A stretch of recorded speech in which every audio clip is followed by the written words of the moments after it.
자, 수업 시작하도록 하겠습니다. 오늘은 상태 변화와 에너지에 대해서 공부를 할 건데요. 지난 시간에 배웠던 상태 변화가 어떻게 일어나는지에 대해서 공부한다 라고 생각해 주시면 됩니다. 자, 저번에 봤던 이 상태 변화 그림을 먼저 복습하고 들어갈게요. 물질은 고체, 액체, 기체 이 세 가지 상태로 존재를 합니다. 자, 그리고 융의, 응고, 승화, 기화, 액화 이 용어들 전부 다 알아두셔야 된다 했죠. 자, 여기다가 추가적으로 에너지를 비교를 할 건데요. 고체와 액체와 기체에서 열 에너지가 가장 높은 상태가 기체 상태입니다. 그리고 액체 상태고 고체 상태입니다. 자, 이것을 무엇으로 생각을 해주면 되냐면요. 분자 운동이 가장 활발한 것이 기체 상태였고요. 그 다음에 액체 상태였고요. 고체 상태이죠. 자, 그러면 가장 활발히 움직이는 게 에너지가 가장 높겠고요. 그 다음 덜 활발한 게 에너지가 좀 낮겠죠. 자, 그것을 동그라미로 표현을 해볼게요. 에너지가 가장 적은 상태 동그라미 하나, 에너지가 그 다음 동그라미 2개, 에너지가 가장 많은 상태 동그라미 3개로 표현을 했습니다. 자, 여기서 여러분이 주의하셔야 될 게 지금 1개, 2개, 3개로 표현을 하기는 했지만 기체가 고체에 비해서 에너지가 3배다 혹은 액체가 고체에 비해서 에너지가 2개다 라는 표현은 아니에요. 이해하기 쉽고 설명하기 쉽게 하기 위해서 그냥 1개, 2개, 3개로 표현했을 뿐이지 딱딱 떨어지게 뭐 2배, 3배라는 뜻은 아닙니다. 기체가 고체에 비해 에너지가 높다, 액체가 기체에 비해서 에너지가 낮다. 요거를 표현하기 위해서 동그라미로 표현했다라는 것을 잘 알아두시고요. 자, 그러면 고체에서 기체가 될 때는 1개에서 3개가 되니까 2개만큼의 에너지를 얻어와야지 되겠죠. 자, 그러면 기체에서 액체가 됐다라고 가정할게요. 3개에서 2개가 되니까 그러면 어디론가 하나를 방출시킬 거예요. 고체에서 액체가 됐습니다. 하나를 어디선가 얻어와야지 되겠죠. 열 에너지를 흡수해야지 될 거예요. 자, 그러면 프린트로 돌아와서 열 에너지가 무엇인지 정의를 할게요. 물질의 온도를 변화시키거나 물질의 상태를 변화시킬 수 있는 에너지입니다. 자, 그래서 결과적으로 얘기를 하자면은요, 우리가 지금 오늘 공부를 통해서 알고 싶은 내용은 뭐냐면 상태 변화가 왜 일어났는지, 어떻게 일어났는지예요. 자, 결론적으로는 상태 변화는 열 에너지에 의해서 일어난다라는 겁니다. 자, 열 에너지를 다음과 같이 정의할 수 있겠고요. 자, 그러면 실험을 보겠습니다. 자, 첫 번째 실험인데요. 자, 이 실험은 뭐냐면 비커에 얼음을 넣고요. 알코올 램프로 가열을 할 거예요. 그리고 온도계를 꽂고 온도를 관찰을 할 것입니다. 자, 그랬더니만 온도 변화가 어떻게 나타나냐면 처음에 얼음만 있을 때, 즉 고체만 있을 때에는 온도가 쭉 올라갔어요. 그런데 중간에 고체와 액체가 공존하는 구간이 생기면서 온도가 일정하게 됩니다. 자, 그 다음에 액체만 존재하는 구간에서는요, 다시 온도가 올라가게 돼요. 그리고 액체와 기체가 같이 공존하는 곳에서는요, 온도가 일정하게 됩니다. 자, 그 다음에 기체만 존재하는 곳에서는요, 온도가 다시 올라가게 돼요. 자, 지금 가열을 해주었는데요. 가열을 해주었다라는 것은 열 에너지를 가하였다라고도 표현을 할 수가 있겠네요. 자, 열 에너지는 어떤 에너지냐면 온도를 변화시키거나 물질의 상태를 변화시킬 수 있는 에너지래요. 자, 그러면 여기서는 온도 변했고요. 여기서도 온도 변했고요. 여기서도 온도가 변했습니다. 자, 그런데 온도가 변하지 않는 구간은 우리가 추측할 수 있습니다. 자, 온도가 변하지 않았다라면은 여기서는 무엇이 변했을까요? 네, 맞아요. 상태가 변화였겠죠. 상태. 자, 그러면 상태가 어떻게 변화였을지도 추측할 수 있는데요. 자, 이 구간에서는 고체와 액체가 공존을 했다라고 합니다. 그리고 여기서는 액체와 기체가 공존하였다라고 했습니다. 자, 그럼 이 구간에서는요, 고체가 액체로 상태 변화하였다라고 추측할 수 있고요. 그리고 이 구간에서는요, 액체가 기체로 상태 변화하였다라고 추측을 할 수가 있습니다. 자, 그러면 상태 변화할 때 어떤 일이 일어나기에 이때 온도가 유지될 수 있는 걸까요? 자, 다시 오른쪽 그래프 보겠습니다. 자, 여기서는 고체에서 액체로 상태 변화하였다라고 했습니다. 자, 고체에서 액체로 상태 변화할 때 에너지가 1개에서 2개가 되었네요. 에너지 하나를 얻어와야지 될 거예요. 자, 어디서 얻어오냐면 이 알코올 램프에서 가해준 에너지에서 에너지를 얻어오게 됩니다. 자, 고체에서 액체가 될 때 에너지가 필요한데 그것을 이 열 에너지로 얻어오는 거예요. 자, 그러면 온도가 높아져야 되는데 상태 변화하는데 그 에너지를 써버린 거죠. 소비를 한 거죠. 가지고 온 거란 말이야. 그러니까 온도가 당연히 높아질 수 없겠죠. 자, 그 다음에 액체와 기체에서도 마찬가지입니다. 자, 액체와 기체 2개에서 3개가 됐습니다. 열 에너지를 얻어서 하나를 얻어와야지만 이게 가능해요. 자, 그거 어디서 얻어오냐면 알코올 램프에서 얻어오는 거예요. 열 에너지를 가해 주었는데 온도가 일정합니다. 일정한 이유는 상태 변화할 때, 즉 2개에서 3개가 될 때 이 하나의 에너지를 알코올 램프의 열로 얻어오기 때문에 온도가 일정한 거고요. 자, 상태 변화가 다 끝나니까 다시 온도가 올라가게 되는 거죠. 자, 혹시 이해하기 힘든 친구를 위해서 비유 하나를 하겠습니다. 자, 지금 과자를 접시에 올려놓을 거예요. 1분에 하나씩 올려놓을 거예요. 자, 그러면 1분이 지나면 과자는 1개겠죠. 2분이 지나면 2개겠죠. 3분이 지나면 3개가 될 것입니다. 자, 그런데 이때부터 어떤 한 아이가 와서 과자를 먹기 시작합니다. 1분에 하나씩 먹습니다. 자, 그러면 1분에 하나 과자를 올려놨는데 한 아이가 1분에 하나씩 먹어요. 그러면 결과적으로 과자의 양은 일정하게 유지가 될 거예요. 그 다음에도 마찬가지로 아이는 1분에 하나씩 과자를 먹고 그리고 엄마는 1분에 하나씩 과자를 올려놓습니다. 자, 하나 올려놓으면 하나 먹으니까 과자의 양은 일정하게 유지가 되겠죠.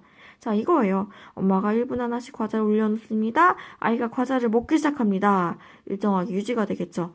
다시 과자를 먹기 멈추게 되면은 과자의 개수는 늘어나게 되겠죠. 과자를 먹으면은 다시 일정하게 유지가 되겠죠. 자, 그 먹는 역할을 하는 것이 상태 변화할 때 열 에너지를 흡수하는 것과 같게 생각해 주시면 됩니다. 자, 그래서 가로 1번을 채워주시면요. 녹는 점과 끓는 점에서. 자, 지금 여기서 용어 하나만 더 정리를 할게요. 자, 일단 고체에서 액체가 되는 것을 융해라고 하잖아요. 그리고 액체에서 기체가 되는 걸 기화라고 하죠. 자, 그때 흡수하는 열을 융해열이라고 하고요. 이때 흡수하는 열을 기화열이라고 합니다. 자, 그 다음에 녹는 점과 끓는 점인데요.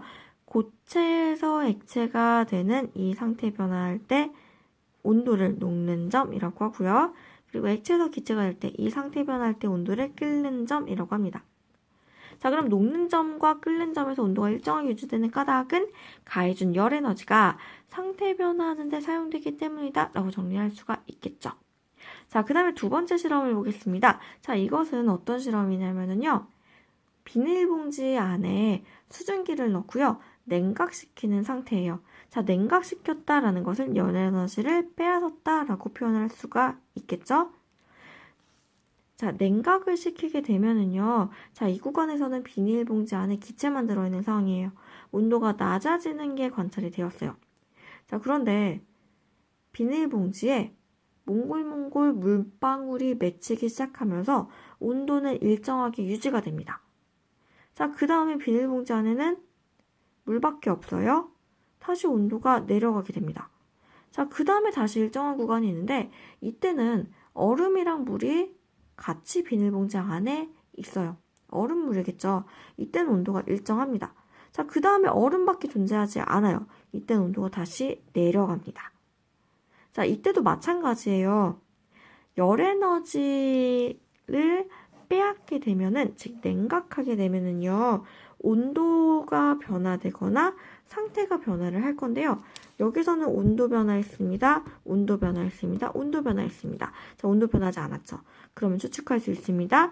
여기서는 상태가 변화했을 것이다 라는 것을 추측할 수 있겠죠. 자, 그러면 이때 상태 어떻게 변했는지 기체에서 액체가 되었을 거예요. 자, 그 다음에 여기서는 액체에서 고체가 됩니다. 오른쪽 그림으로 볼게요. 기체에서 액체가 되었을 때, 3개에서 2개가 되었을 때, 그러면 3개에서 2개가 되었다라는 것은 하나를 어디엔가 빼앗겼다. 자, 그 하나만큼이 어떻게 되는지 볼게요. 자, 지금 상태 변화를 하는 이 구간에서 온도가 일정하게 유지되는데 일정하게 유지된 이유를 살펴볼 거예요. 3개에서 2개가 됐습니다. 자, 그러면 열 에너지를 하나 잃은 게 되겠죠. 자, 그게 여기 채워진다고 생각을 하시면 돼요. 그리고 이 구간에서도 일정하게 유지되네요. 액체에서 고체가 됩니다. 액체에서 고체가 됩니다. 2개에서 1개가 됩니다. 자, 하나만큼이 잃게 됩니다. 그때 여기 채워진다고 생각하시면 돼요. 자, 다시 이해를 못한 친구들이 있을까봐 비유를 하겠습니다. 자, 처음에 과자가 5개가 있어요. 아이가 하나씩 먹기 시작합니다. 1분에 하나씩 먹기 시작합니다. 자, 그러면 1분이 지나면 4개, 2분 지나면 3개가 되겠죠. 자, 그런데 엄마가 간식을 1분에 하나씩 다시 채워 놓습니다. 아이가 먹는 것은 일정해요. 1분에 하나씩 계속 먹습니다. 자, 그런데 엄마가 하나 채워 놓고 그 다음에 아이가 하나 먹고 그러면 과자는 일정하게 유지가 되겠죠. 이 구간이에요. 5개였다가 4개였다가 3개였는데 엄마가 하나씩 채웁니다. 아이가 하나씩 먹습니다. 일정하게 3개로 유지가 되겠죠. 자, 그런데 엄마가 채우는 것을 멈췄어요. 그러면 과자의 개수는 감소하겠고요. 다시 엄마가 채웁니다. 과자의 양은 일정하겠죠. 엄마가 채우는 것을 멈췄습니다. 감소하겠죠. 자, 엄마의 역할이 뭐냐면요. 상태 변화할 때 이때 방출된 에너지다 라고 생각해 주시면 돼요. 2개에서 하나가 됐다. 요 하나가 엄마가 채운 간식이다 생각해 주시면 됩니다. 자, 그럼 두 번째도 채워줄게요. 액화될 때, 여기서 용어 정리 안 했죠. 기체가 액체가 될 때 액화라고 하고 액체가 고체가 될 때 응고라고 하는데 이때 열을 액화열, 응고열이라고 합니다. 자, 그리고 액체가 고체가 될 때 이때를 어는 점이라고 합니다. 자, 액화될 때 어는 점에서 온도가 일정하게 유지되는 까닭은 상태 변화할 때 주위로 연에너지를 방출하기 때문이다. 3개에서 2개 혹은 2개에서 1개 연에너지를 방출하기 때문이다. 정리해 줄 수 있겠죠. 자, 그러면 예시를 보겠습니다. 융해열 흡수, 융해는 고체에서 액체가 되는 예시고요. 그리고 기화열 흡수, 액체에서 기체가 되는 예시고요. 승화열 흡수, 고체에서 기체가 되는 예시, 응고열 방출, 액체에서 고체가 되는 예시, 액화열 방출, 기체에서 액체가 되는 예시 하나씩 보겠습니다. 자, 음료수에 얼음을 넣습니다. 자, 차갑게 먹을 수가 있는데요. 이때 관찰되는 거는 얼음이 녹겠죠. 자, 여름처럼 아이스박스 속에 얼음 조각을 넣어서 음식물을 차갑게 보관한다. 이 얼음이 녹겠죠. 자, 그러면 녹으면 어떤 현상이 발생하길래 이러한 결과가 나타나는 것일까요? 차갑게 음료수를 마실 수 있을까요? 자, 얼음이 녹으면서 융해열을 흡수하게 됩니다. 이 아이스박스 안에 있는 열을 흡수하게 됩니다. 자, 그러면 온도가 낮아지게 되겠죠. 그 원리를 이용하는 거예요. 자, 기화열 흡수, 땀을 흘려 체온을 조절한다. 더운 여름날 운동장에 물을 뿌리면 시원해진다. 자, 땀과 물의 공통점은요. 기화합니다. 자, 기화할 때는 에너지를 흡수해야지만 돼요. 자, 여기서 보면은 기화할 때 2개에서 3개 에너지를 흡수해야 되겠죠. 이 하나만큼의 에너지를 체온에서도 흡수하고요. 혹은 더운 땅에서도 흡수를 하게 됩니다. 자, 그럼 내가 느끼기로는 내 입장에서는 에너지를 빼앗긴 거지. 그래서 차갑게 조절이 되겠죠. 시원하게 조절이 되겠죠. 땅은 차가워지겠고요.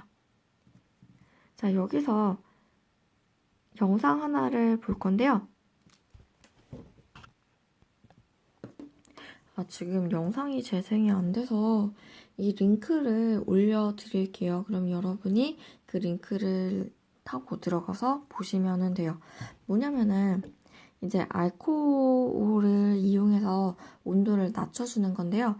그때 이제 기화열을 흡수함에 따라서 시원해짐을 확인할 수 있는 영상이에요. 영상을 통해서 보시길 바라고요. 자, 그럼 승화열 흡수.